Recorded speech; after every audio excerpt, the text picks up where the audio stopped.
Hello everyone, this is Myths and Magic and welcome back to part 10 of the D&D story series in Campaign 1.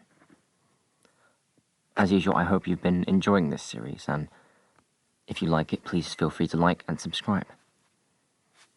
As usual, just sit back, relax, and enjoy. Tension hung heavy in the air. Smouldering ruins surrounded them. People were scattered across the town. The death toll racked up to around 14. Most of the rest were injured, if not traumatized. After the battle, the group were thankful the Red Brands were wiped out first. Otherwise, the situation could have been much more convoluted. The town was vulnerable. The lion shields were weakened and the Black Spider still reigned. They won against his hunters. They saved their town from near destruction. So why did it feel like they were losing? The party helped out the townsfolk, trying to scavenge food, remnants of belongings, to keep the people together. After a week of effort, Harbin Wester, the townsmaster, put the members of the Lion Shield Costa on guard duty, while the party were ordered to go out and hunt down the Black Spider once and for all, to end their collective strife. After some time to rest up and heal their wounds, they geared up again, packing their carts with food and supplies, ready to head back north again. The party adventures once again, riding along the trail. Through forests and hillside they travel. Augustus turned to Ronoff and asked, "I've never seen such ice powers before, that innate control over it. What is it?" "Something my kind and Dragonborns have. Goliaths used to have the elemental variety Dragonborn had. That was until we were enslaved and sent down to Icarus. Now it's just the ones who have ice powers that remain. The rest died off."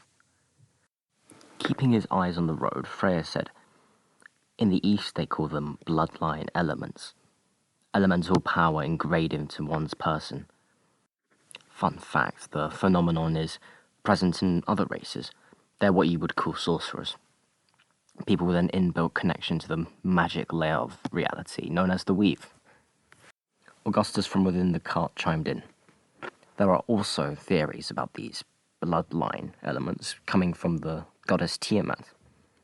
I have no such belief personally." There was a slight pause. "I am a man of the Eternals from their royal bloodline. I have wondered recently, who are your gods or goddesses?" he said, pointing towards the rest of the group. "I don't particularly believe in anyone or anything. I think personally I don't feel the need to put my faith in anyone in the clouds or hope they sort out my problems for me.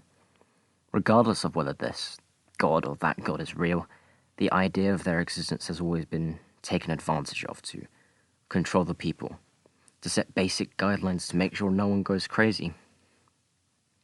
What about you, Ronoff?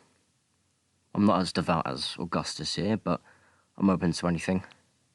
I agree with that point you made, not wanting to rely on some god to sort out my issues. To be honest, it makes no difference to me as to what's up there. They continued north, day passing day. They were met with more mountainous and rough terrain. Eventually they came to a clearing. Large trees surrounded the open area, filled with the orange-leafed autumn trees and apple trees dotted around. On the ground, the grass was riddled with apples and mushrooms. However, something was amiss. Two figures were scrounging around the forest. One was hunched, with broad shoulders, standing at around 10 feet tall. His skin was red, hair white, and had horns curving away from his skull. His eyes scoured over the terrain, and his heavy breathing resonated across the forest. Beside him was a hound, large and formidable in shape, with motley black fur and red-pink skin. The larger man-shaped figure could have been mistaken for a tiefling, if not for the size. The hound stalked along the ground, bending around trees, until finally he jerked up his head, rearing his yellow sunken eyes towards the party. Hello everyone, today's miniature of the week is this. It's my Mordor Orc Bannerman, and I've done something a bit interesting here. So for this I wanted to have a sort of flayed skin banner with like stitching as well. And you can see there's also the poor man's lopped off head there as well. This miniature is a combination of both Oathmark and Wargames Atlantic parts as well.